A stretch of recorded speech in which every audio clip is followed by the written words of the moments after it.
Welcome to special education. नमस्कार दोस्तों, स्वागत करता हूं आप सबका आपके अपने यूट्यूब चैनल में जिसका नाम है स्पेशल एजुकेशन।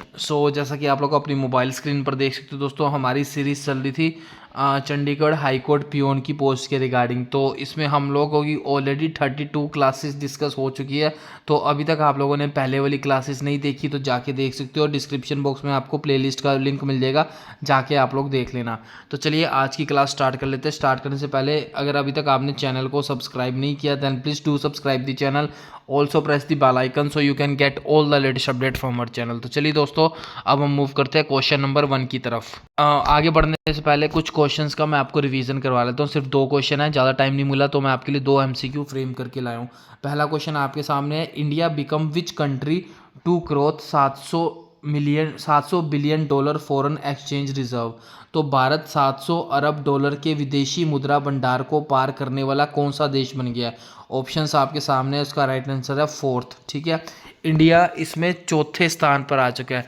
इसके बाद दोस्तों मैंने आपको पहला, दूसरा, तीसरा रैंक भी बताया था कि कौन सा कितना कितना क्रॉस कर चुका है, उसके बारे में भी मैं आप लोग को बता देता हूँ। दोस्तों इसमें फर्स्ट नंबर पे है चाइना, दूसरे नंबर पे है आप लोग का जापान, तीसरे नंबर पे है आप लोग का स्विट्ज़रलैंड। ठीक है, और 4th नंबर पे आ गया हमारा प्यारा Bharat, India. I hope clear होगा। तो चलिए अगले क्वेश्चन की तरफ मूव कर लेते हैं। अगला क्वेश्चन आपके सामने है, who among the following has been appointed as the executive director of the Reserve Bank of India. तो निम्न में से किसे भारतीय रिजर्व बैंक के कार्यकारी निदेशक के रूप में नियुक्त किया गया। ऑप्शंस आपके सामने है और इसका राइट आंसर है ऑप्शन नंबर डी, अविरल जैन को आरबीआई का नया एग्जीक्यूटिव डायरेक्टर अपॉइंट किया गया है। तो आई होप ये सब चीज़ें आप लोग को क्लियर होगी। तो चलिए आगे मूव कर लेते हैं हम लोग आज के क्वेश्चन की तरफ। बट उससे पहले एक दोबारा से छोटी सी इन्फॉर्मेशन शेयर कर दूं, अगर अभी तक आप लोगों ने बुक डाउनलोड नहीं करी जो कि आपकी इंग्लिश और हिंदी दोनों लैंग्वेजेस में अवेलेबल है, तो जाके डाउनलोड कर सकते हो। डिस्क्रिप्शन बॉक्स में बुक का लिंक मिल जाएगा और आपके एग्ज़ाम में बहुत कम टाइम मिला है तो जल्दी से जाके आप लोग डाउनलोड कर लो।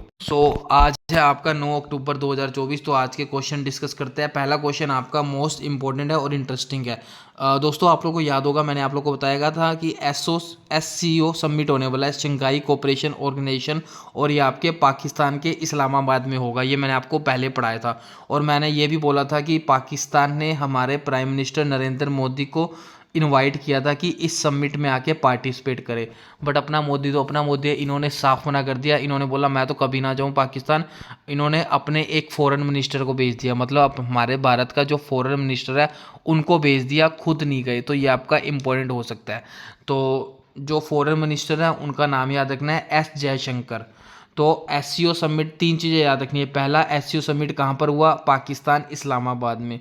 ठीक है, दूसरा इसमें मोदी को इनवाइट किया था लेकिन मोदी नहीं गए। ठीक है, तीसरा तो कौन गया, ये आपके फॉरेन मिनिस्टर गए। फॉरेन मिनिस्टर कौन है, ये आपके एस जयशंकर है। तो ये चारों पॉइंट्स आप लोग को याद रखने हैं।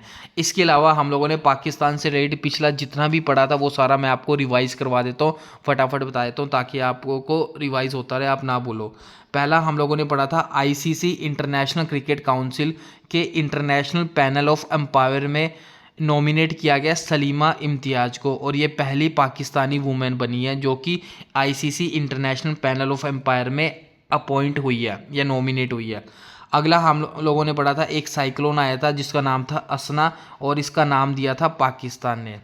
अगला हम लोगों ने पढ़ा था एशियन डेवलपमेंट बैंक ADB ने पाकिस्तान को बोला कि भारत का जो प्लान है एजुकेशन पर उसको पाकिस्तान को अडॉप्ट करना चाहिए। मतलब ADB ने बोला है कि पाकिस्तान को भारत से सीखना चाहिए, भारत की जो उल्लास स्कीम है उससे सीख के पाकिस्तान को भी सेम अपने कंट्री में यही स्कीम इम्प्लीमेंट करनी चाहिए।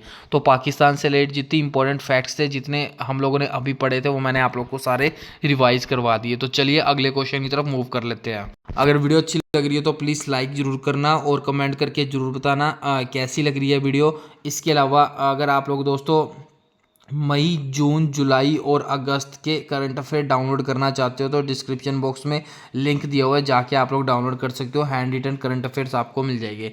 इसके अलावा बुक डाउनलोड करना चाहते हो तो बुक का लिंक भी आपको डिस्क्रिप्शन बॉक्स में मिल जाएगा।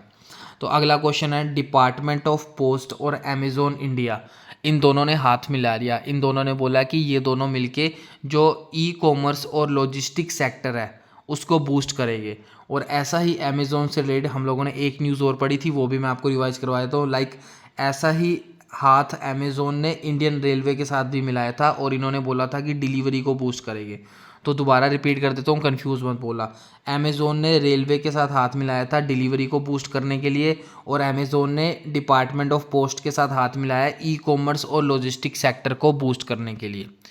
अगला हमने अमेज़ोन से रिलेटेड पढ़ा था, अमेज़ोन ने अपना एक AI assistant, artificial intelligence assistant बनाया जिसका नाम रखा है रूफूस। तो क्लियर होगा। तो चलिए अगले क्वेश्चन की तरफ मूव कर लेते हैं। अगला क्वेश्चन, इंडिया का फॉरेन एक्सचेंज रिजर्व $700 बिलियन पार कर चुका है। ये मैं आपको MCQ में पढ़ा चुका हूँ, तो ये आप लोग देख लेना। इसके अलावा दोबारा रिपीट कर देता हूँ, पहला चाइना, दूसरा जापान, तीसरा स्विट्ज़रलैंड, चौथा हमारा प्यारा भारत आ गया $700 बिलियन पार करने का, और 5वें नंबर पे रशिया है। अगर आप लोगों को सिंपल भाषा में बोलूँ को तो ये मान लो कि इंडिया के पास अब $700 बिलियन से ज़्यादा का फॉरेन एक्सचेंज रिजर्व है। ठीक है, अब इससे रिलेटेड कुछ फैक्ट्स पढ़ लेते हैं हम। लाइक एशिया पावर इंडेक्स में भारत का रैंक 3रा है। इसके अलावा स्ट्रीट फूड इंडेक्स में केरला ने टॉप किया है। इसके अलावा एयर क्वालिटी इंडेक्स में सूरत ने टॉप किया। तो ये तीनों चीज़ें आप लोग को पता होनी चाहिए। ठीक है, अगले क्वेश्चन की तरफ मूव कर लेते हैं। अगला क्वेश्चन आपके सामने है, इंडिया का पहला 3D सेल्फी साइंस म्यूज़ियम। आप लोगों को सेल्फी लेना बहुत पसंद है, तो सेल्फी से रिलेटेड एक म्यूज़ियम बनाया है, और ये आप लोग को 3D म्यूज़ियम बनाया गया है। आपको बताना है कहाँ बनाया गया है, और ये इंडिया का पहला म्यूज़ियम है। तो दोबारा रिपीट कर देता हूँ, इंडिया का पहला 3D साइंस सेल्फी म्यूज़ियम कहाँ इनोग्रेट किया गया? उड़ीसा के भुवनेश्वर में इनोग्रेट किया गया। तो उड़ीसा से रिलेटेड हम लोगों ने पढ़ा था, उड़ीसा ने एक सुभद्रा स्कीम भी लॉन्च की थी।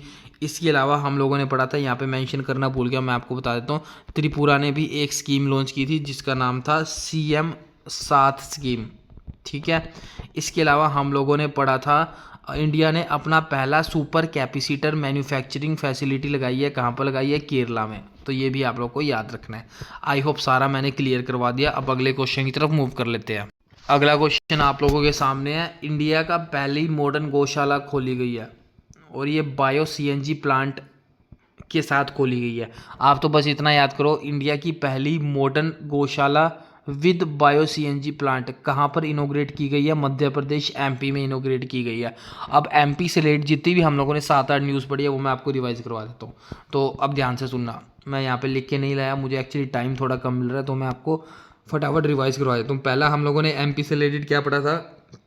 MP ने जो बोला है कि जो हीट वेव होती है, जो आपकी गर्म हवा होती है, जो आपकी लू होती है, इसको MP ने नेचुरल डिज़ास्टर डिक्लेयर कर दिया। ठीक है, हीट वेव को।